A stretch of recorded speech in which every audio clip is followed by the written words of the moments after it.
Now it's 8:01. Right, Behind who's them going to talk shades, about what Bruce. he's wearing? There's a You're not 1,000 in stars madness, behind them Bruce. shades.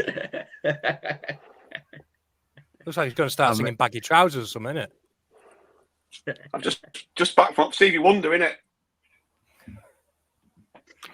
One of the many things, yeah, I would absolutely say that. Bruce, how was your head? All right, mate. Thank you. Been to the cricket club for a few pints in the sun this afternoon. Of course you have, yeah. Fall into anything? Any bushes you fell into? I fell over last night getting a kebab. Did you really? Yeah, it wasn't my fault, really. Yeah, Your Honour. What happened was I was walking. Some friends of ours had got in a taxi, and I was going to jump in with them, and I wasn't too bad, so I decided. Who was that? It might be on my side. Sorry, mate. That's all right. It's all right. It sounds like someone was crying at my story. Anyway, they got in a taxi, and I was going to jump in with them, and then I realised that my hotel was actually had been quicker walking than getting in the taxi. So I went to get a kebab, and I was walking along the street, and there was these 3 people walking towards me, and there was a shop front, like that used to be a house that's now got a driveway that's sort of tarmacked over. Yeah, get on with it. I didn't realise. I went to walk around these people. I didn't realise that they'd raised the tarmac a little bit on the front of the shop. So I sort of sidestepped, and both my feet sort of stopped on like what was a curb, effectively, and I lost my balance. And these people had to help me up. But I was more embarrassed than anything because it wasn't because I was drunk at all. It was just an accident. It could have happened any time. How was you weren't the wearing Villa those, were you? I wasn't sick like Youngie. No, I was really? Sick. Oh Yeah, my word! I made the rookie mistake of not eating. All I had all day was a bowl of cornflakes in the morning, and I'd just sung "Gold" by Spandau Ballet on karaoke. May I just say, smashed it out of the park. Them 16 people in that bar absolutely loved it. And then Where were you? Which bar was that? This was in our hotel bar, which had like a thing on the seafront. It was called the Sapphire. It was a classy establishment. Sounds it. The house, yeah, Sounds like a strip club for a start. It does, and it kind of the bar kind of makes it look like one as well. It was very gaudy. This morning, it was like the Star Wars bar going down in the state of some people that were in the reception. Yeah, I had that in my head. It's not quite a strip club because they would have a colour in front of the Sapphire. That's full strip. They would have like the blue Sapphire, and then it's true. a popper. My friend doesn't. That's a gin. My friend doesn't like you. Who, me? Star Which Wars friend bar. is that? Star Wars bar, Youngie. That's what he says to him, innit? My friend doesn't like you. Oh, right. Okay. If you're going to use Star Wars, Bruce. you've got to. Yeah. Sorry, mate. We've all got to, I assume we've got to be on a slower speed for you too, by the sounds of it, just for today, just to make sure we're getting all the references. Well, do you know, I'm not surprised that Youngie didn't fancy any food because having witnessed somebody have curry sauce and mayonnaise on something, that would put me off food for a while. Oh, I'm disappointed you've mentioned it already because I wanted to bring it up as a group thing, but this might have to be our intervention. So you need to go and listen. So Youngie, Bruce, Jack, and the Mazdan family have put together an At the Match podcast, which we released last night. Go and get it. Subscribe to it. You have to get it on audio only. Well worth listening to. But the revelation in it, more than anything, was that Jack Spring has curry sauce and mayonnaise. And we need to go over to our reporter, Richard Young, to give us a bit more information as to exactly how this travesty is unfolded and exactly what we need to do to stop it. On the video, on the audio, should I say, it probably sounds like I'm quite kind of nonchalant about the fact that he's got curry and mayonnaise. And maybe it's because I was stunned, utterly stunned by the situation. He's stood now. Look at him. It's incredible that Jack has these sort of abilities to be able to cut the internet of people the second they start talking about this sort of travesty, and it's something that is a worrying thing. Stuart Muxlow wants to know what's with Roy Orbison Fenwick. Let's go over to Richard because he looks shocked about it all. I can't spec. Was he paused? Was he paused there? He looked a bit paused. No, it slipped into a coma thinking about it. He's gone at the moment. We'll remove him for a second. Can I kick him out? No, if I kick him out, it kicks him out and bans him. Right. Yeah, no, I don't know, Stuart. I think he's just had a heavy 1 or 2 in the cricket club, followed by his away day at Fleetwood. I made a friend in a gay bar. Did Oh, you? you've got a friend Okay. now? I've got a friend now, yeah. DJ. Oh. What was his name? They told him that I'd come out today or yesterday, and he put it on the big screen. He was dead happy for me. Okay, hang on. Put what on the big screen? Bruce is gay. Okay. Right. Okay. Are you all 12-year-old children? What? I mean, I find that. Bruce is gay. Well, you were like a 12-year-old. I don't know who told him. I don't know. Who I just told walked him. into Bruce is gay. He just put it on the big screen. We've Just gone put it on back the to big screen. 90s school teenagers having a go at each other. Yeah, so Bruce. I don't know who did it. I don't know who. Laptop just reset. I still don't know who did it, but he made me go and stand on the stage and dance to YMCA on my own. Is that? Hang on, I didn't know there was an official coming out sort of process that you had to then get on stage to introduce yourself to the local gay community, and then follow it up with a rendition of YMCA, which I assume is that been now? I'm assuming it's a bit like the football. I'm assuming it's a bit like the football induction that they do.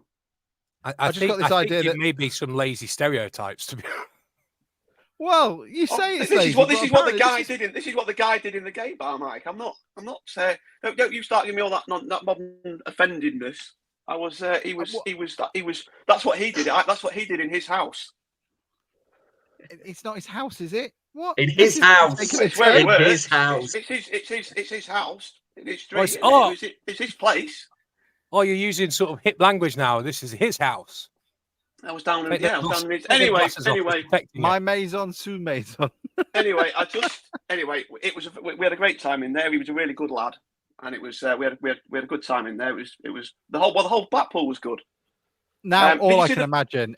No, we can't move on from the gay bar just yet, because what I've got this idea now that Bruce has got a picture with him and the DJ, like holding a scarf aloft, or at least holding a shirt, with welcoming Bruce to the gay community. He put my name signing. my name was in rainbow letters on the big screen. That's beautiful. First time that your name will be up in lights, and only time. And probably the last. Yeah, I was going to say the same thing. Unless we can get that away attendance sponsored, then it might be up in lights. Oh, don't you dare. Did they thank him for coming? I wasn't hit there at that point. He did ring me at 1 o'clock in the morning, by the way. So it might have been I had a missed call from Bruce at 1 o'clock. So it might have been a booty call. Thinking about it, I was seeing where you were going next, because I thought you'd still be. No, I rang you by accident because I rang you earlier. I have to say, actually, Youngie and his friends and Jack spared me from getting more drunk, because the lads had about 5 pints in the time it took us to get back from. I met up with Jack and Youngie and the Madstan family, and we. I had 1 pint with them, and then we took us Youngie, about 3 hours to get back to Blackpool. Did it, waiting for the tram, and then the tram came, that woman on the tram. What a jobsmith she was! Absolutely loved it. Oh, straight from Phoenix, wasn't she? Why was she a jobsmith? She just was. She was Keith Lard's missus for sure. She'd even got the high vis jacket. She was definitely Keith revenue Lard's protection or whatever they're called. He's drawing a dog. Oh, we had a good time though. It was good. It was really good. And they looked after me because my lot had all gone. Oh, she just was like What was it? Youngie? Let's Hey, put your hands up if you haven't paid your fare, like that, wasn't it? And she was going like that. Hands in the air if you haven't paid your fare. That was it. And you don't care. Worst rave ever. Whoop, whoop. She was. I'll tell you what. She was pacing up and down that tram looking for people that haven't paid the fares, like Youngie says. Did you on the pay your fare? We did. Yeah, we did. We would have been cheaper and a lot. Would have been cheaper and a lot quicker to get a taxi. We realised in the end, Youngie, wouldn't it? It was $3.50 each, and there was about 10 of us. took an age. It was like, it took an absolute 45 minutes of it. And it was nowhere near our hotel. They stopped like even short. So it was like, grim. We were making the locals and some of the tourists laugh, though, weren't we? Me and you with our sort of We was. Waddler, Staldorf, and what his name is out of Muppets. Stadler and Waldorf. That's it. Yeah, that was me and Youngie. Nice, you and Alex. He was. I'm just. But, yeah, we had a I good feel day. like As usual, the football ruined it. But Yeah, it didn't ruin it. It didn't ruin it though. But it was the low point of the day. What Do we have? What were do you we saying talk about that curry sauce, Youngie? Before you got so shocked your internet broke. Oh yeah, it was so shocked that my computer restarted itself just on the thought of saying it out loud. Yeah, it was. He comes out with mayo and curry sauce, and then later in the night he once again had chips and curry sauce twice in a day. And I'm not sure if him being a vegan's a bit of a fussy diet, but twice in a day it's a bit excessive, isn't it? It's disgusting. It really is. It really is disgusting. And on that bombshell, we will start earnestly. Open wide for some soccer! And now the shipping forecast issued by the Met Office on behalf of the Maritime and Coast Guard Agency at 1130. Go! At 1130. I don't think I've ever wanted to be in a stand more than my life around there. They're going crazy. Hey, they got a penalty here. They've been fish flying about there. There's no tomorrow. What a magnificent piece of football! A really, really good goal. You can't make it straight for that.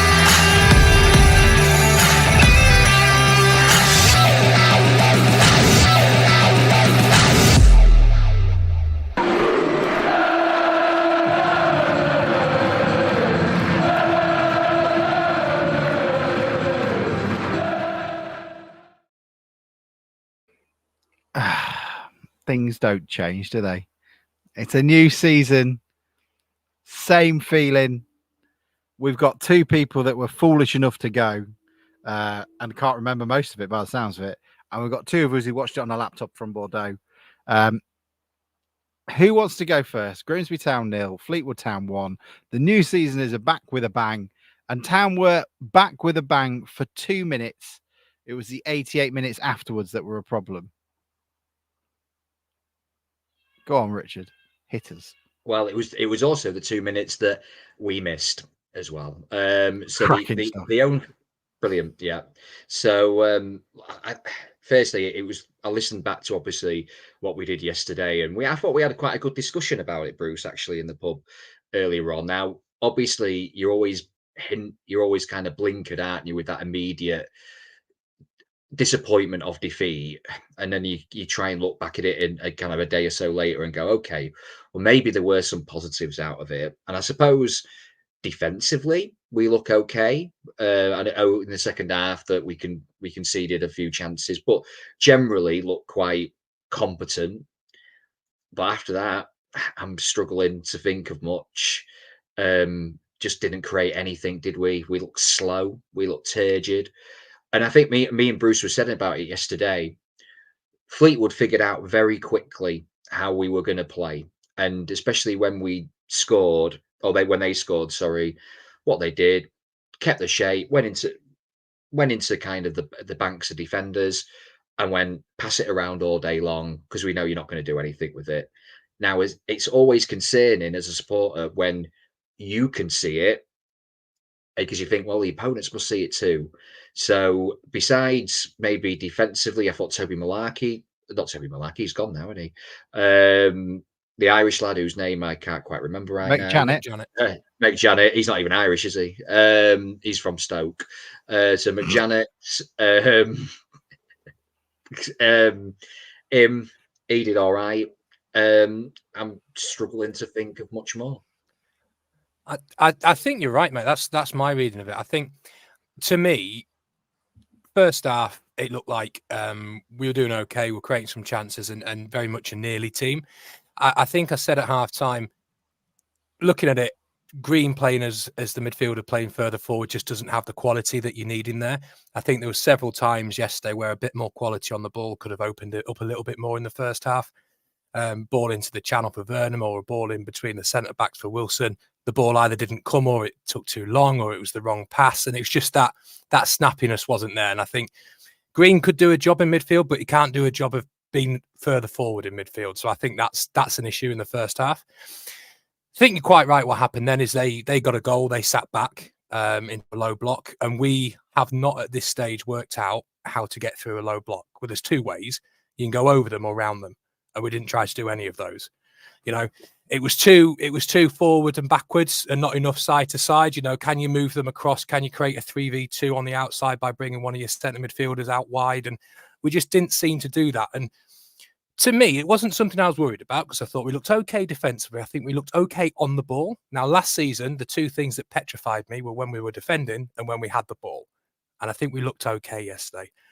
It just looks to me that there's not enough sort of cohesion in the going forward bit because you've got to link a few things together to create a chance, and we just don't look like we're doing that. So to me, it looked like something that a bit more time on the training pitch could hopefully change that. But we've got to be able to recognise when a team sits back, which is going to happen a lot in this division, you can't just keep passing it about because they're not coming out.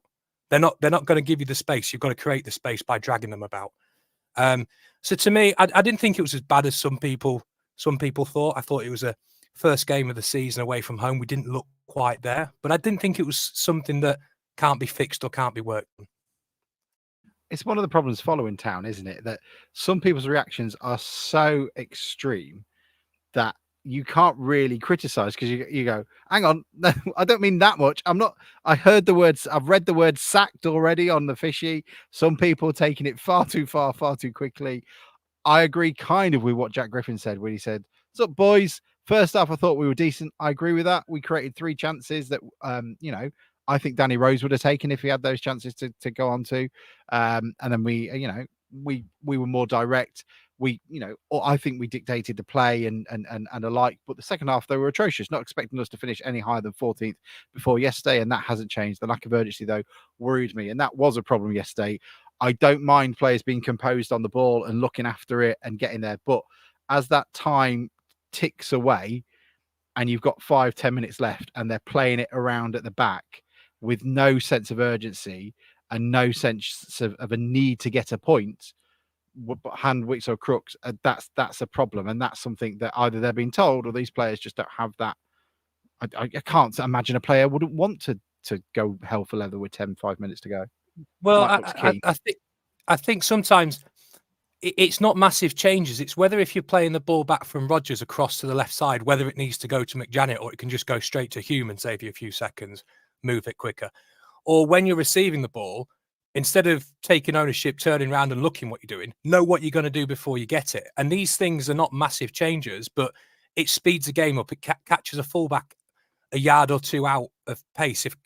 If one of your centre midfielders, instead of being in the midfield, can come along with one of the wingers, full-back push-up, you get a 3-on-2 there. You know, can you get round them? And it just looked like we didn't quite know to do that. It was all side to side. There's no space. What do we do? What do we do? We can't go long. There's nobody to hit. So we'll just keep going side to side. And we're not going side to side and round quick enough to disrupt the low block. Because in this division, teams are going to play low blocks, and you've got to get round them, or you've got to go over them. So people who don't care about new football terminology, low block just means defending deep. So we'll go with that. My stat of the day was Town apparently made 536 passes, and Hume, Rodgers, and McJanet made 285 of them. So completely pointless passes, didn't really do anything. And neither team, may I say, necessarily had any much time in either team's box. And the one thing that does worry me is, I know it's all so-called football experts, but if you look at all the predictions, Fleetwood aren't necessarily predicted to do anything of any ilk this season. So it's not like, it's a bit like when we played Chesterfield and we beat them 3-1. We thought, right, this is good. They're done half decent, and actually they were shite that season. And it's kind of a bit of a false misrepresentation.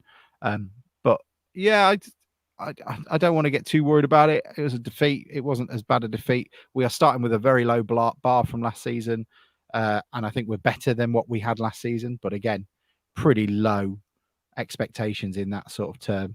and I think we are 3 players away. Bruce, have you got any thoughts on it from your viewpoint in the away end? I don't like these new, the mics, the low block, and like you say, the sort of these new tactics are just. Can I just defend that, Bruce? I'm a lot younger than you. No, it's something I've Mike, known Mike, that saying's the one I've heard growing up, mate. Mate, you're doing a woman thing, mate. You've interrupted before I finish what I'm saying. You've taken it out of context. Oh, right. I don't like I don't like the tactics. I don't like that tactic of teams doing that. They're at home. I would imagine if you were a neutral, it was bad enough as a Grimsby fan to watch the game. I would imagine if you were a neutral on your Sky Plus, you'd have been better with the black screen that a lot of you got than you would have been watching the game, because I bet it was an awful game to watch. Because once they'd scored, as you say, they just didn't have any real intention, unless we gave them a chance, of doing anything else. And if I'm watching a game of football, I'm going there as one of the things I want to be is entertained. And I don't think us passing it from side to side at the back and them saying, yeah, that's fine, lads, you have the ball in your own half, you're doing nothing to us. That is just not entertaining to watch at all. And it concerns me that in this season, if we go a goal behind, England were crap to watch in the Euros. I don't care that they got to the final. It was awful to watch. And in 2 or 3 of those games, we were very lucky to break down with some of the best players in the world to break down the low block. And we didn't do it. If you think back to the games in that tournament, we didn't do it by playing football. It was generally a brilliance from Bellingham, or it was moments in games that we didn't. That there was the 2 goals that we scored in the late on in one of the games where it was slung into the box and something broke. That might have been the Bellingham one, but it didn't. England can't do that with some of the best players in the world, and it concerns me that that's the way that teams are going in League Two. Right, we've scored. You play possession-based football. You're not going to be good enough to break us down. And like Alex has said, you've all said, we've got Kieran Green. Like you've all said, we just didn't do anything. Second half. I mean, I don't know what was going. There was an incident. I think you were stood with me most of the second half, young. You weren't. You were near me. Do you remember when Vernon got the ball halfway inside their half and had acres of green grass to run onto, and didn't do anything? He just went back to where he'd come from. And he's our flying winger that's been in reasonable form. People have generally said he's been one of the better players pre-season. And he didn't want to take them on. He didn't want to run at them. And then when Hume got in with our only real opportunity that was in front of us, it was just like a blind ball into the box. He was already in the box. It was just like a blind pullback. It was so easily intercepted by one of their players, like you've already alluded to. And the way that we just let the game just drift to a 1-0 defeat without any plan B, without lumping it in the box. We brought on extra forwards. We had Cam Gardner on, we had Rose on, we had the lad from Brighton on, but we didn't give them anything to feed off. And that we say we need another forward, but you've got to give forwards the ball, and they didn't. Our forwards did not get the ball yesterday, and I just don't get me wrong. I'm talking about this game in isolation. I'm not. If we sign 2 or 3 good players, we've got players to come back from injury, that might change. But on yesterday's game, there were 2 or 3 things that I didn't like. And like I say, one of them was their tactics, which you can't blame them though, because like you say, Kieran Green, Ev Corey, players like that they're not going to put an eye of the needle pass through to a forward that's running onto it. They're just not going to do that. So how do we break down this? How do we break down this low block? Well, I think we were all right first half. We just didn't find that pass. I think there was plenty of opportunities where we were through and we could have done it. And that we've just said that I don't think a midfield with Kieran Green and Evan Curry in it, unless they have their strengths. I don't think that's their strengths, moving the ball quickly. But I would say I don't think Fleetwood were just sat in for 45. What are their strengths? I think Green's a disruptor and can do well in breaking play up, whether we need that in this team. I think Evan's actually shown he's actually all right on the ball and can get about a lot, but he's still not young in age-wise, but he's young in the amount of game time he's had, so he could develop. So I don't think they're just shit. I think you can say they've got talents, whether they're in this squad. I wasn't But- saying they were shit. I was just trying to work out, where they were, But where the- their strengths are, because I just don't think we're going to get anywhere with those two in midfield. I understand we're No. quite light at the moment. Yeah, you can't play Green as in a three-man midfield as the one that's pushed up. That's just not his strength. So I don't know why the hell we do it. But Fleetwood just didn't sit back for 45 minutes and didn't come out at all. There's plenty of times they got forward. The problem is with that midfield, when we turn the ball over, we don't go forward with it quick enough. So then they get back into that defensive sort of shape, and then we're passing it about at the back. So you've got to recognise is when we win the ball back. I know Bruce doesn't like the word, but when we turn it over and we transition, you've got to get forward quick because that's when there's space there. If you let them get back into shape, we can't do anything at the minute.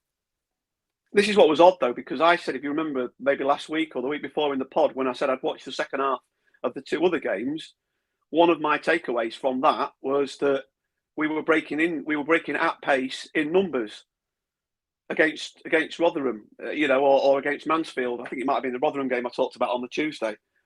But like you say, we didn't do that yesterday. So why didn't we do it? I don't know. As we've said, it's one game. We might beat Bradford 3-0 on Tuesday and we're off and running. But I never like to see we should be used to it now, but I don't like to see a defeat, like Youngie said, where it doesn't feel like we just didn't do it. It just felt like we didn't do anything. And just one final point, we created the majority of our chances before they scored. I think we had one chance, he said, with a header or something towards the end of the first half, and that was it. So we say we created chances, it was before they'd employed the low block, when it was 0-0. And after that, we didn't do anything, in my opinion. And that goes to the point about having a plan B sometimes. Fleetwood got the goal, they had a plan B, and they went with it. We didn't have a plan B. It was try and do plan A better, which actually got worse. And like you said, Bruce, you bring these attacking players on and you're thinking, okay, this isn't breaking them down. Maybe we do have to go a little bit more direct. Well, ironically, one of the best chants, the Svan Thornton chants, came from a goal kick, didn't it? Came from a big goal kick over the top.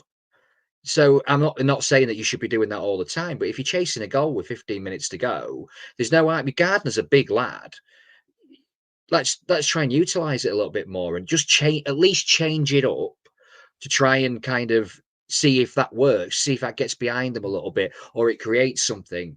And onto the point you made about Vernon earlier, you're exactly right. And it was the same for the midfield. Nobody wants to get the ball and make a driving run. No, everybody, it's as soon as we get the ball, we've got to move it on, whether that be backwards. Yeah, safe ball. No one's getting the ball and going, you know what, I'm just going to kind of drive even 10 yards, 5-10 yards, and can I pick up a free kick? Or does that mean I can get play forward a little bit? I can get some of our men forward a little bit. Nobody was doing that at all. Nobody, even Barrington looked, I thought when he came on, I thought, he's got a good touch about him. But never once were them runs going forward. They're all kinds of going to the side, going backwards, and we lack that.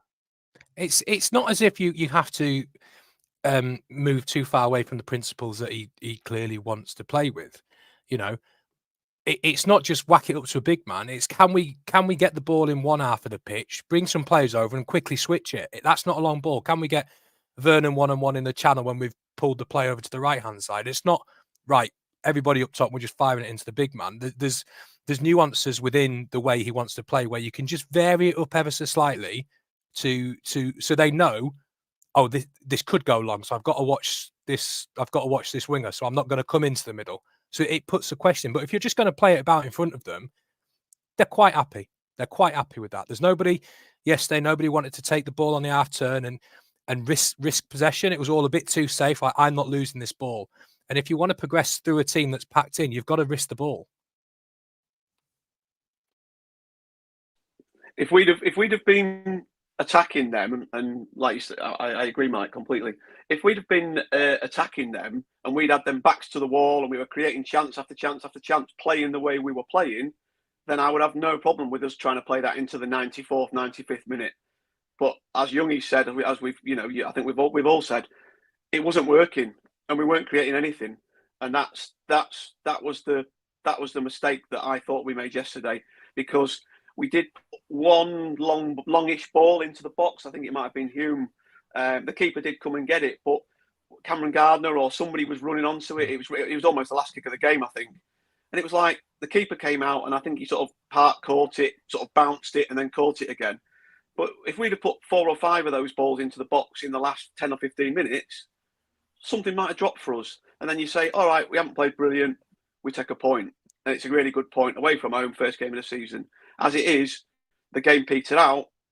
Another defeat where we didn't really feel like we went to try and do anything to equalise, or we didn't change what we might have been trying, but it wasn't working. And I think we should have changed it.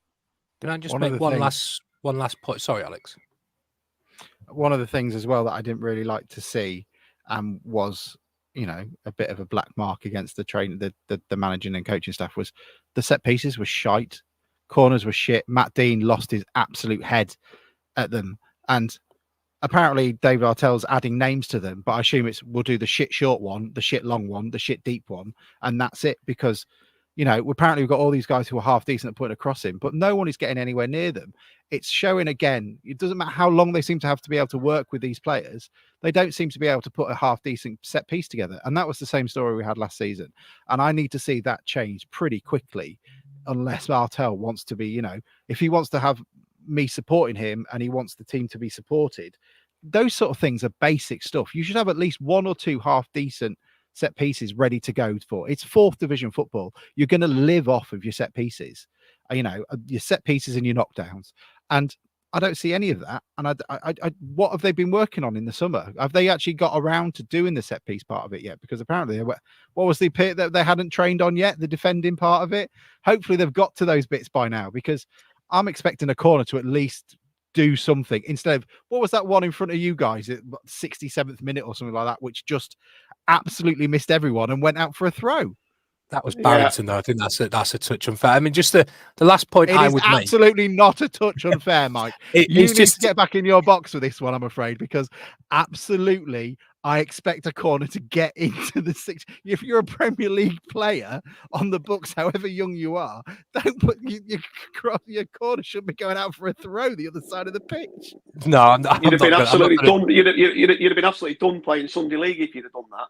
Yeah, you know, of course it should, but you know, there was more wrong with Barrington's delivery on one set piece that made us lose the game, is my point. But the last thing I'd say on this is, to caveat it, probably our 2 best midfielders were missing in that team, and then one of our wingers went off, and our first choice striker wasn't playing. So there is things to fall back on, and I don't think any of this isn't something you can just work on and train and get used to. I mean, you've just spoken about not practicing on defensive stuff. To me, that makes sense, because the basics of defending are the basics of defending, and defending is a negative act. You've got to influence the ball. You've got to stop the ball anyway. When you're attacking, that's something positive. You've got to link 3 or 4 different things together to go right to create a positive. If you're just trying to stop somebody, it's a hell of a lot easier.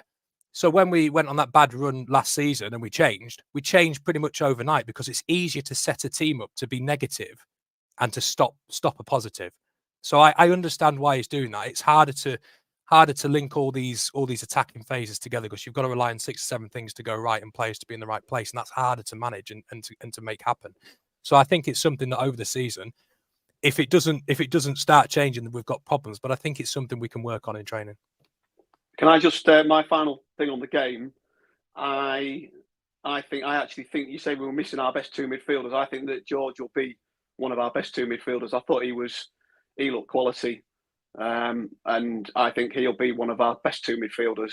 I thought he was a standout for me yesterday. Somebody else said McJanet played quite well. If I'm honest, I didn't really notice that particularly, but he just looked like he had quality on the ball, and he looked like he cut a frustrated figure at times. He would look up, and I don't think the options were on for him. And you know, the players Artell talked to me about, he alluded to again like a confidence thing. It was the first game of the season, you know, and he said about in his interview, didn't he? He said about that, you know, in another week, you know, that Jason, I get what he's getting at, but it'd be nice to hit the first game of the season and you're fairly ready to go. I'm sure we're not the only ones, and there's others, but yeah, like I say, I'm going to finish on a positive, because I thought that he was decent, and I think he will be a very good player for us. Well, let's look at the positives. So Rose didn't start the game. You also had quite a few injuries in the middle of the park. Thompson's obviously out.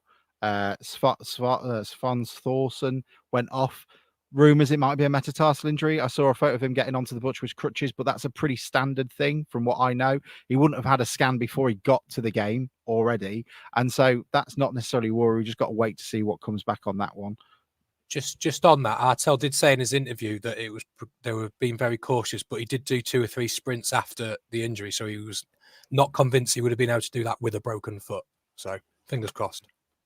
Yeah, so I'm not too worried about that. But who else are we missing? Thompson, Rose. Who else is off the books at the moment? And Davis. Davis didn't play. Oh, yeah, Doug Tharm. Yeah. Any of the first 11, starting 11 that weren't there that would have played? Doug Tharm. No.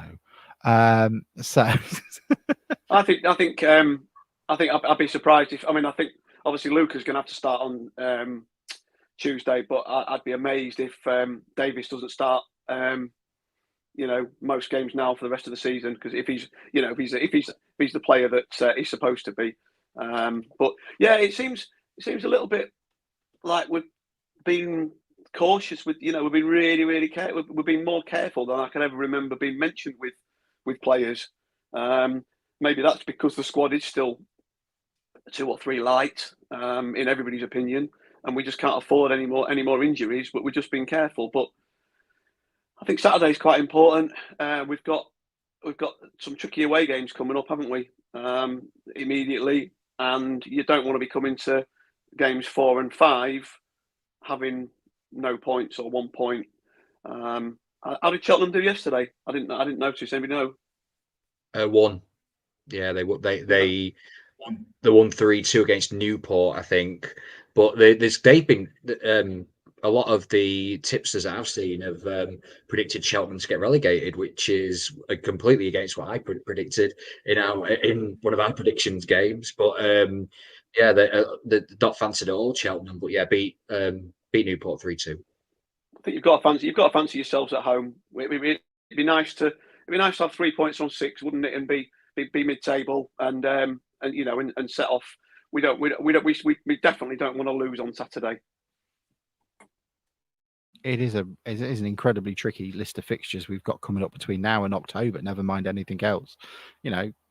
I'm looking forward to seeing how we play at home. It just seems to be the same old problems that we have: lack of urgency, lack of speed, both with the ball and moving the ball around, and a lack of dynamism when we get the ball. It's all very cautious. I would much rather, and that's why I don't really like the idea of seeing people get on Vernon's back, because I thought he started the game pretty well yesterday. He created most of the chances we had very early on. He kind of drifted after that, but that was pretty much the same as everybody else in the team. At least he tries and makes things happen and tries to move things around and try to create things. In my opinion, I quite like him for that. He's one of the few players in the team that does that and will take a player on. Couple of those games we've got coming up could be a bit of a toe-to-toe fixtures. I don't see County and Chesterfield sitting back. Could be another 5-5 with Notts County. And it might be the same as what we've had before. These players, these teams that we talk about, how often do we say that Town play half decent against the fancy teams, and then when we get up against Fleetwoods and the Morecambes, we just go to shit? It's the same sort of thing where I think, we might come away from a Chesterfield game is sort of the one that would come away with a 1-1 draw in the last minute, go, oh, hang on, we've got something about us here, lads. We'll be absolutely fine. And then we'll go and lose 2-0 to Morecambe. And look, very rarely do a team arrive on the first game of the season and that's it, and they're sorted. Sutton last year won 5-1 and went down. So it's first game of the season. I don't think it was terrible. There's obviously things that got to improve. But I think if we can slowly improve in the forward areas, I think on the ball and defensively we looked a lot better than last year, which is better. Because we weren't selective. They panicked me last year. Whenever we had the ball, we looked like we were going to lose it, and we didn't look too bad yesterday. We weren't selective last season, Alex. Who we were shit against. I'll just pull you up on that one. That's very, you're very true there, Bruce. Yeah, we were giving and kind to all teams when they would beat us 3-0, and first and foremost, can we thank them for coming, and we hope they had a really good day, and we hope they have a safe journey home. or 211 of them.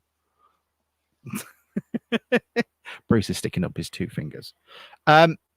Anything else anybody wants to say about yesterday's game? I think we've pretty covered it. I think I feel I was a bit more negative than I wanted to be, but I thought the first half gave me enough to go on. I think it's Mike. Mike gets too combative and defends the team too much, and I feel like I have to push against him a little bit. Yeah, you can raise your eyebrows, young man. I that's what I'm thinking. I was quite often last season told I was being unfair. Yeah, well, is this now we're talk sport, Alex? That we've got to have two people who we've got opposite sides of the argument. Yeah, whether they believe it or not. You and Mike's Captain Positive and you're Dr. Negative. The difference is my opinions change. Alex is always negative. It's like Sam. How dare you? Unbelievable. If you do want to join the podcast and replace Mike, please do email us directly, because I would like someone other than a dour Yorkshireman coming on and talking about how they burn hotels back in their day.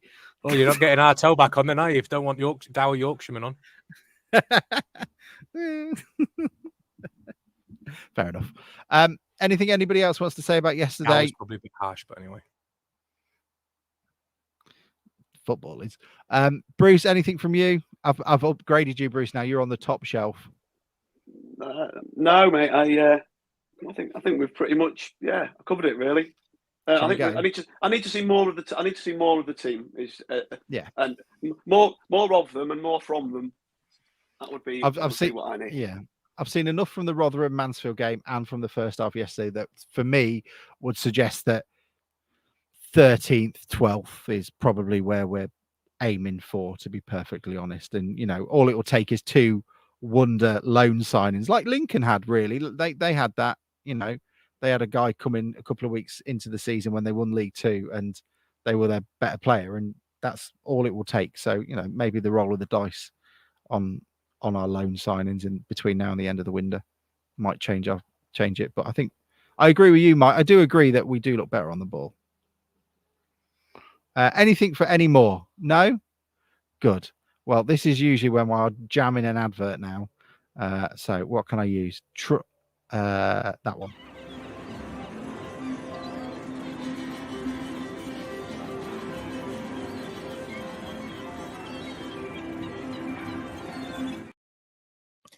Bradford next. That bears no sort of similarities with where the advert actually goes in, Alex. How so? The advert just pops in halfway through a sentence. Oh, I did that once with you because it was funny. The other ones I put in. Bradford next. EFL Cup. Who cares? Anybody? Bruce cares, or Bruce has an opinion on it. No, we should care, shouldn't we? It's an opportunity for some revenue, and last season we did shit in the cup competitions, and Sam's mate spunked all the transfer budget from the year before, didn't he? On a load of bloody injury has-beens. So we need to give we need to give Mr. Artell a war chest, and what better than drawing a team that's not in Europe away in the second round of the cup? Who isn't in Europe? There must be some big ones. So say that we beat Bradford. We finally beat them. When was the last time we beat them? 98 or something stupid like that. We beat them. We go into the second round. Who would you want? Everton. Away. Everton. Oh, that's a shout. That's a shout. Well, yeah. We haven't been to I've not been to Goodison. Last chance saloon. We've got 2 chances this year. Yeah, that's 2. That's true. Newcastle away, because they're not in Europe, are they? But they're not. I'd rather There's not many European competitions. I think like the top 15 are in something, aren't they? Or the Mickey Mouse 4th Conference Europa League or whatever there is. Because there's far too many games of cups, so they don't like playing in all these competitions, obviously, but they just keep making more of them. I'm sure Everton are going to be they're going to be untouched by Europe. But yeah, I'd love to go to Goodison. I'd love Leeds. Yeah, we know that you're a Yorkshireman, of course you do. In Yorkshire, we don't all like everybody else in Yorkshire. No, you do like Leeds, though. That's all Yorkshire people do. That's part of their personality, isn't it? They don't like spending money and like having a Leeds United decal in the back window of their car. That's because Leeds is where we play the cricket. So is it? Yeah. Yeah. Who else have you got? So Chelsea aren't apparently in Europe. Is that right?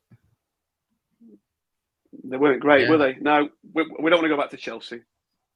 So you've got Chelsea, Newcastle, West Ham, Crystal Palace, Brighton, Bournemouth, Fulham, Wolves, Everton, Brentford, Forest, and then you've got the Luton, Burnley, and Sheffield United. I would imagine we get Luton away. Isn't it Northern Draw?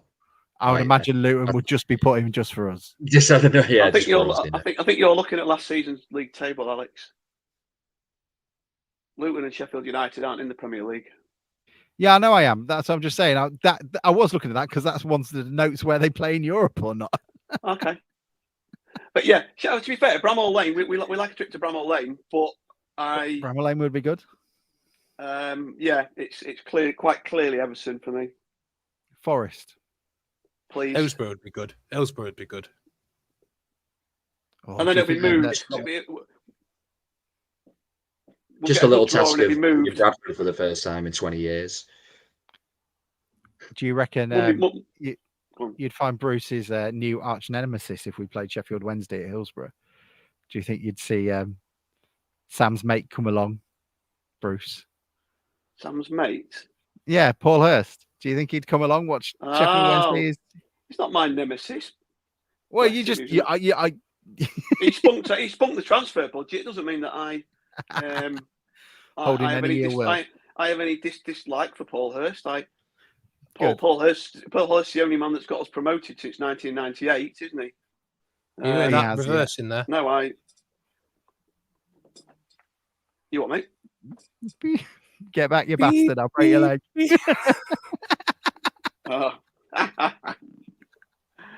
We're doing well for the references tonight, aren't we? We just need some more Only Fools and Horses or something, and then we're getting there. Well, who had the Villa Bella then?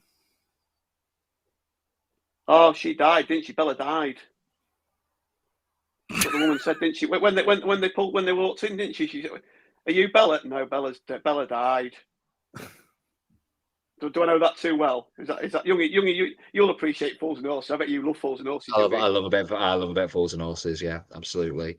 Jack Spring allegedly had a load of inflatable women in the back of his car, but not one to comment. Jack Spring sort of thing. I have no trouble believing that. Were they dipped in curry and mayonnaise? I'm not going to make a joke about mayonnaise. That's so one thing he might have coming with the transfer window coming up. We might have a bit of money from John McAtee. Yeah, so someone was rumoured to say that we got about 200 grand for it. I think everybody's guessing it's about 200 grand. I don't think anybody knows, but I think that seems to be the consensus of the guesswork. Bruce is already suggesting the club buys some new external hard drives so we can use them to upload Mariners documentaries. I do need a new hard drive. There you go. There you go, Andrew. I do need a bigger hard drive. I've got 700 gig of town stuff, and my terabyte Other SSD things. is full. I've lost what I was going to say though. Stuff from the Blue Sapphire. No, I can't remember what I was going to say. Sorry, it was something to do with Jack, and I can't remember what it was. But never mind. If it comes back to me and it's anything worth saying, I'll say it. So hopefully, it won't say out. Have we got? Go on then, Mike. Sorry, what are you going to say? I'm going to say anything, mate. Oh, it muted. That was all. So I thought you were. Oh, it's having a moment at the minute. I was just going to say to Bruce that it was John McAtee and the money that I'd said, and then you stuck your hand up and looked really excited. Yes, that's right. I've read back because Matt Dannett and I were having a discussion on Twitter. Okay, can we open this up to the group? Is Matt Dannett talking to everybody? Because that man panics more than anybody else in the fan base. I don't know. That what's his name? Braithwaite runs him close. Right. Put your hands up if Matt Dannett. Sorry, we all know Sam Barrett. Do we all know Sam Barrett? Yes. Who else is Matt Dannett DMing? Is he DMing you, Mike? You got to put your hand up. So yeah. He doesn't DM me. We chat. Yeah, we chat. yeah, I'm doing me. He's just worried. He's a worried man. Bruce, I told you last week, when you have friends, they talk to you and you talk back to them. Yes, that's what I was doing with Matt. No, what I was going to say is we looked at this, and I've looked at the wording on the Luton side of things and on the Town side of things, and there is no mention of any sell-on clause. I don't think, and again, Mike, you're completely correct with it's just hearsay, but we weren't, if you remember, we weren't in a very particularly strong bargaining position with McAtee when he went.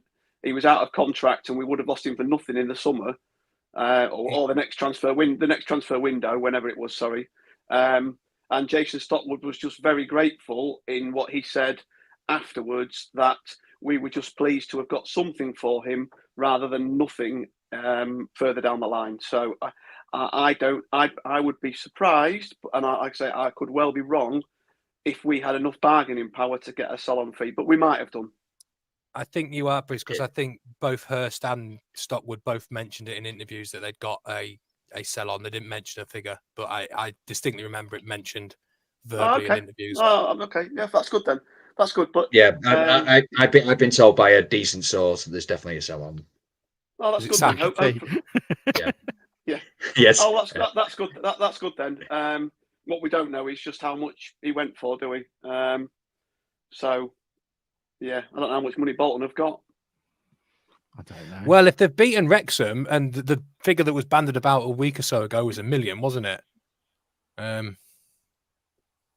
if saying that, Wrexham have just broken their record transfer fee, haven't they? Signed that lad from Rotherham, and it was only, I think, it was about 350 grand, wasn't it? So it would have been a big step up. Lee Ashcroft, yeah, absolutely. It would have been a big step up to go to 7 figures when before transfer fee was 350. Maybe for normal clubs, but if you just look at the amount of revenue they bring in from all the American side of the business, it's, you know, they can step up to 7 figures whenever they want.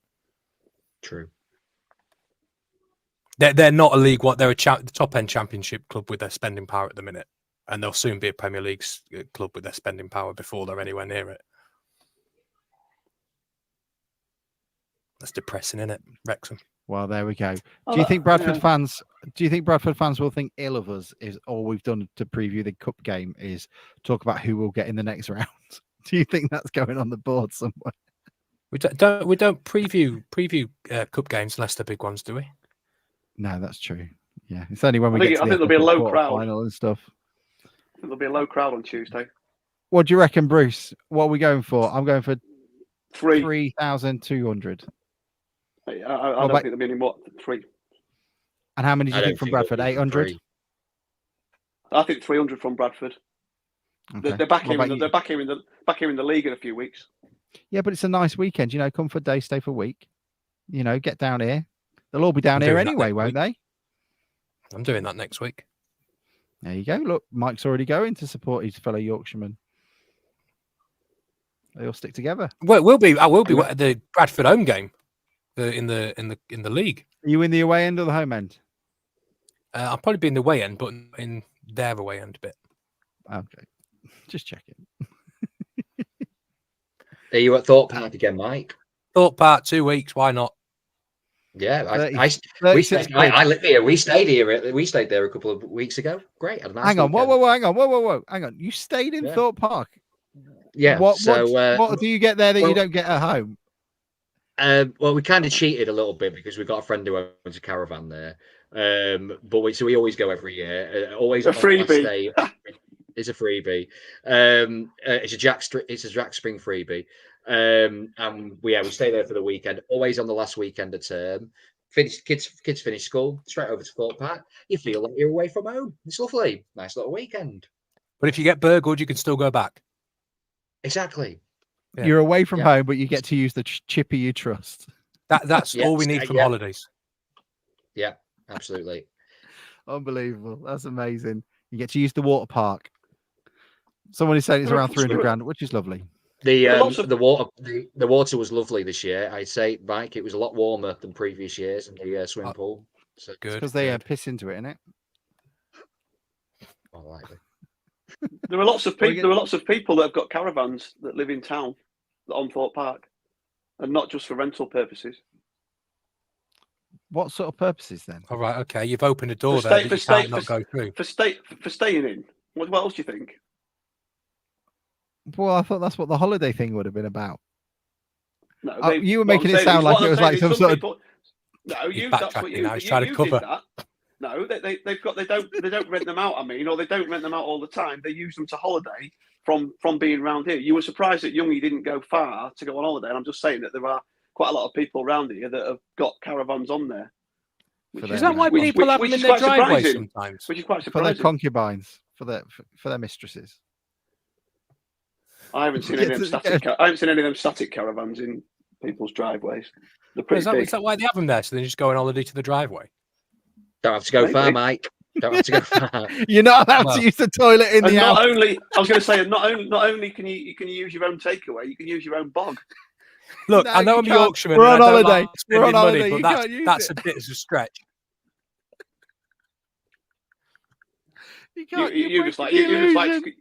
You just like to come to the caravan and go with everybody else to tip your bucket of shit away at the end in the morning, don't you? When you come out.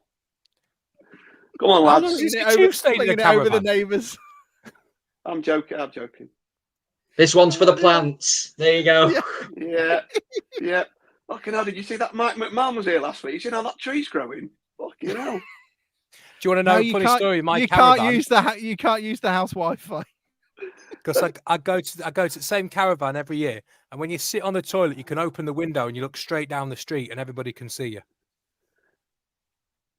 So if you just sit there and say morning to people, they're rather amused or bemused. Mike's So Tree, Mark, sponsored by Valentino's Pizza. So Mark Worrell says a middle class dogging for the caravan. So apparently, I'd imagine they get them all in sort of like they circle the wagons, so to speak, and all these caravans in a semicircle watching, Bruce and Mike in the. If anybody would know about dogging it, it was. Still the caravan keys in a bowl. Oh, the caravan keys in the bowl. Oh, I'll put my own house ones in here. It must be like being on the ferry. Have any of you been on the North Sea ferry? No, I won't even go there because you'll take the piss. Have any of you been on the North Sea ferries overnight? No, Yeah. come on, Bruce. Yeah. Take this. No, we need to take the piss. That's the whole point of this podcast. No, because I was going to say, already. have any of you ever been on the North Sea ferry to Europe? But when obviously that's the only place that the North Sea ferry goes. That's why I didn't. You have to on this podcast. You have to think ahead of what you're saying sometimes. Fucking No, I've been to America You know on the what? North Sea ferry. You know what's? That's why I didn't say it. Just the, But anyway, scene, anyway, the when end, you- when you- the when end you- when scene, you led the them- end. No, when you I'm led not them- having this. The end scene of Casablanca when they're walking off into the foggy. There's a DFDS ferry leaving for Hull in the background. 38 days. Oh, dear. please give me a pass on to the to the DFDS ferry to Hull, please. Trying to escape Nazi Germany. You can just see it circling the Statue of Liberty, can't you? I told you it was left and not right. Yeah. All I can think of now is Del Boy with the "Oi, Holland, which way?" Yeah. Yeah. Oh, we're gonna have to get some. That was the Olympics. Olympics opening ceremony, wasn't it? That just reminded me of to Hull and back with all them boats going up and down the Seine. Yeah. And These, then the DFDS one with Bruce on coming up the Seine. we're gonna need somebody. I was waiting for Team GY to come on the barge. Right at the back. Come on! Amazing. When was the last time this thing moved? It's leaning. I wonder if our Just stickers loads still of outside. Metallica going down the Seine. Enter Sandman Yeah, there's- playing. So that's what? It's sinking. There's Dan staggering up with holding a tray on an angle. Who wants a sex on the beach? According to that opening ceremony, many of them. No, the TV references are probably we need a younger sort of person that can give us like Mr. Beast references or something like that rather Do you want me to get the lad in? Yeah, somebody that can give us a reference that anyone under 30 is going to understand. I think he might be asleep. I can see him from here. He was in the cricket club with us this afternoon. He's had a few pints. We were down Aldershot Lido like it was the 1970s. It was bloody fun. They had Taylor Swift tribute act and a Katy Perry tribute act. I think they were the same person, to be perfectly honest. But Likely. I might take Mike. I might take Mike to come and see the bush. In my D. Is that in when my the caravans DJ. all circle? Is it? That's if I get the right keys. got a double berth. No, I am my popping to DJ. see you at Yeah, Cricket Club while I'm there, mate. Like, that is out of order. You can't call Mike a double berth. That is not. That's unfair. You can't. I know you two had a bit of a tete-a-tete earlier, but no, you're not. Put the keys out. Is it got a balcony? Has it got one of those balconies around the side? Are you two going to be like those two exes that you can't put together, and we're going to have to make sure you don't go to the same game so that you don't bump into each other? We still I sit speak next to him each more other. than my wife. He knows when I'm driving. But you Oh, two, Alex you two Green's are- calling. Oh, Alex must be driving. He's calling me. Hello, mate. We're talking Oh about dear. Mark says shows how bad the game was yesterday. If you're talking about Bruce's sordid weekends on a ferry, Bruce, how many weekends on a ferry did you used to do? I've only been on it a couple of times. I went to watch England in Amsterdam. And California, And we went- obviously. And then Yeah, me he and Claire- went to me- World Cup yeah, '94.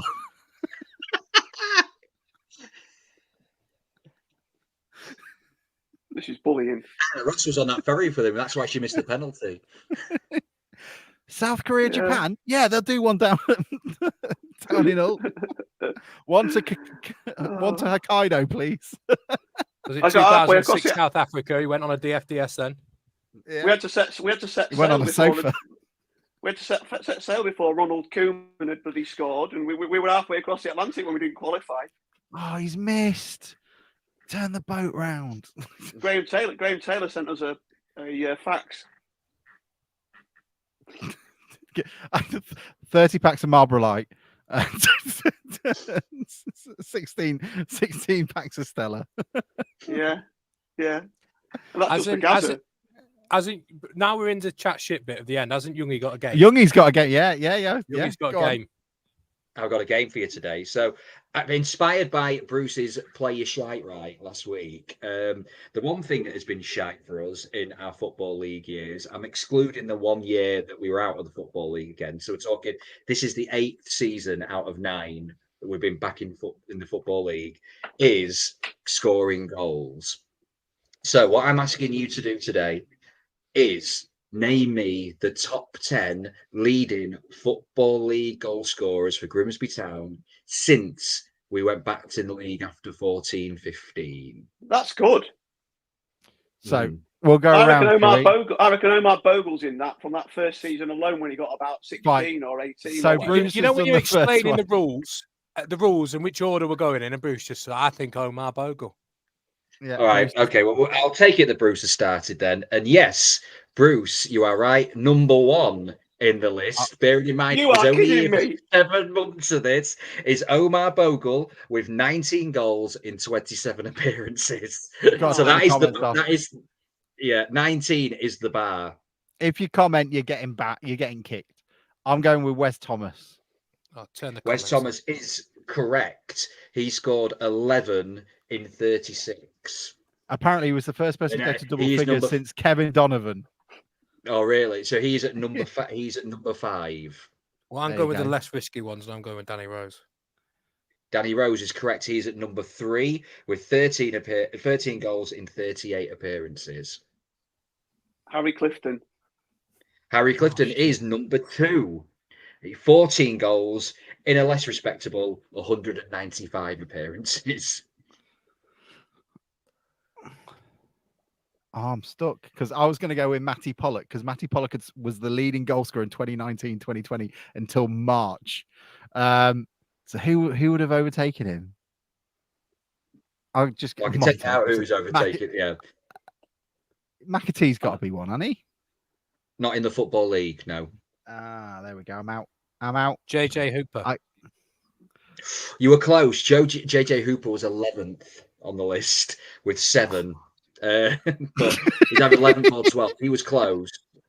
Well, he didn't quite make And the top 10. three of those within one game. Yeah, 3 of them were in one game. In a dead rubber at the end of the season. So, Go to Bruce. Bloody hell, we've had some. I can't believe the top goal scorer had 17 or whatever you said, 19. 19, and that was in a 6-month period. Yeah, I'm trying to think of the other forwards we've had. Oh, I've got a shout. I'm really sorry. I'm annoyed. I think there's a midfielder in there. I don't know. I can't think of anybody. Sorry. Le Magazin. No, shut up. Go on, Alex. Who you got? The Shop. That was the guy who overtook Pollock. Did he not? No, it wasn't. It was the firstly. It was the Shop that overtook Pollock, but he was the top goal scorer in that season with a mighty 4 goals. So, come on, this is just depressing me, Youngie. Yeah, I'm going for when Holloway took over. I think Vernon scored a few and might have got it. You are right, Vernon. You're very well. Vernon is number 9 on that list. He has got 10 goals in a combined 89 appearances. So we're at 5. We've got 5 of them so far. That's not a great return, is it? 1 in 9 for a player that plays up forward. Is this goal scorers in an individual season or overall? Overall. Oh, that's where I got wrong. Sorry. That's why. Okay, I'll let you over. So overall. What about the eternally broken man that was Hansen? Yes, James Hansen is on there. 11 in 52. So you got 6. Bloody hell, none of these are any good, are they? No. Where was he on the list? Already this week? We finished 11th, didn't we? That's the best we finished since we came back into the league, haven't we? Or 12th was it with Underhurst? Are there any? Give us a. Are there any more forwards? There is. Okay, so one of them I would say is more of a number 10. One's a winger, and the other 2 are midfielders. Issa is correct. Abu Issa. He's number 10 on the list. You're shitting me. Really? No, he is number 10 on the list with 9 in 32. Because the other one I was going to go on with was Donovan Wilson because he scored 8 last year. He's just off it. I think he was 11th. I think Donovan Wilson is one of our most prolific goals scorers. And Abu in the Issa. Football League. Oh my word. Yeah. So there's a winger. God. Well, he's the winger. He's the winger. Okay. Yeah. So there's a 10. So there's midfielders. Which one? I think you're going to have to tell us, Youngie, because this is going to be anyone that's still listening now has really got nothing better to do. Hang on. Let's have. Well, there's 75 of them. We should put some music on at least. No, not Michael Finnegan. Oh, this sounds. Do you know what? It's doing the same to me now, Mike. I can't hear it, and it's a shame because I really like that music. I can definitely hear it. I can hear it. That's a shame. So who have we got? How many we got left? You've got 3 left. Oh, hang on. Mitch Rose. Yes, Mitch Rose is in there. He's at number 7. Yeah, Mitch Rose pen. 11 in 58 for Mitch Rose. I reckon someone's just prodding Mike with that one. No. So 2 remaining. I'm going to show you I'm on the private chat and I've not read the comments. So in 2017, 2018, Mitch Rose was our leading goal scorer with 8. Yeah, and then the next season he scored 3 more. So it was 11 overall. Mitch Rose, pen. Mm-hmm. He was prolific. Can I go with Luke Waterfall? You can, but he's not there. That's a shame. I thought that'd be. Yeah. Fete. In Sam's dream, Fete scored every game.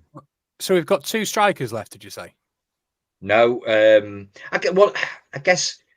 think one of them is maybe classed as a striker, and then the other one is give us a bit central of a clue midfielder. on that one then. I'm going to put the back on. Well, I'll tell you now. Played mainly. He was signed by Bignett, but scored most of his goals under Slade. Sam Jones. Sam Jones. Oh, I nearly said him earlier. Sam Jones. You know he's a preacher apparently now. I Yeah, he shared is a that one preacher. on the group chat. Yeah, Is it you he's that an said that? evangelistic preacher in Doncaster. Yeah, He loves the player, didn't he? I don't know where Holohan. I'll be there, fact fans. Yeah, and the other one is Holohan. Yes, There we we have go. the list. There So we the go. top 10. Thank God the top that's 10 over. Let's recap. Yeah, so the top 10 officially is Let's number recap. 10, Abuisa with 9 in 32. Vernon with at number 9 with 10 in 89. Holohan at 8 with 10 in 79. Mitch Rose with 11 in 58, sorry. James Hampton at number 6 with 11 in 52. Coming in at number 5, it is Wes Thomas with 11 in 36. At number 4, it is Sam Jones at 13 in 42. At number 3, Look coming at in, this new entry page, from last mate. season, he is Danny Rose with 13 in 38. At number 2, he's a veteran. We all love him. He was one of our own. He is Harry Clifton at 14 in 195. And even though every year we wish him back, he will never come back. At number 1, it is Omar Bogle with 19 in 27. I'm just looking at some of these comments now. Kyle Talbot. We never had Ross Anna in the Football League, did we? No. No, that's a shame. All I can think of, could you Montel imagine? Gibson. Could you, that was that Biel record was Monchi. how many people you could get into your own house during lockdown. I think that was the one he won. Are we going now? I think we should go. Look, everybody, please do leave a review, likes, whatever. If you can subscribe and download the audio, even if you watch this, that would be really appreciated. You'll get more stuff on there. So we're doing previews on there. We should get someone from Cheltenham if we can find one of their 11 fans to come and talk about it. And then we'll also do some at the match. That'll make sure they come on. That Alex, that'll make sure they'll definitely come on. That at the match thing was really good. I think we should emphasise as well that if you're leaving a review, please don't say what you really think. Yeah, just fake it, can you please? It'd be really just be nice. Just be nice and say that you love Sam. Yeah. If you say you love Sam, we know what you mean. Well, there you go. First, it's good to be back, isn't it, Bruce? Love it. Fucking useless dickheads. It was good to see all the old faces in Blackpool. There was a lot of people went for the night, and wherever you went, there was town. And yeah, we had a good time, Youngie, didn't we? Despite the football's best efforts, we did, which is what it's all about. Absolutely. Don't let football ruin a good away game. And I'll probably see you both on Saturday. Yeah, yeah, for the dogging in the caravan. Yeah. And we're going to football out. I'm going meeting the fans. They're going to have to warm the keys. I want the double berth. If I'd have been quick, I'd have found the Bertha theme tune from kids' TV shows in the 80s. Anyway, we're done. Thank you all so much. See you all later. That's your pod title, isn't it? The double berth. The double berth. The double berth. Dogging at Thorpe Park. Open wide for some soccer! And now the shipping forecast issued by the Met Office on behalf of the Maritime and Coast Guard Agency at 1130. Go! At 1130. I don't think I've ever wanted to be in a stand more than my life around there. They're going crazy. Hey, they got a penalty here. There'll be fish flying about there. There's no tomorrow. What a magnificent piece of football! A really, really good goal. You can't make it straight for that.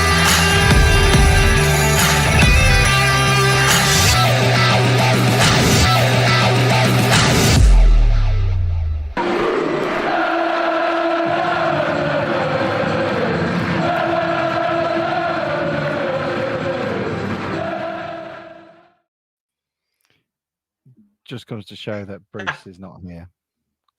If the caravan is rocking, there should be a apostrophe there. Don't come knocking.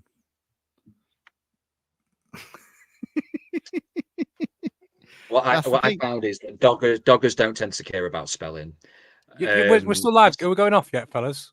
Yeah, we will do in a second. I just want to show that Bruce leaves quite quickly. He does this all the time, doesn't he? He doesn't even Yeah. wait to say, see you later, cheerio. What Yeah. do you think? What do you think? How bad was he, Youngie? He sounded pretty pissed on that. On that. Pod. I think he was certainly like in the merry zone, and he got to the point where probably disappointment for a bad performance turned into a little bit of drunken anger. I feel.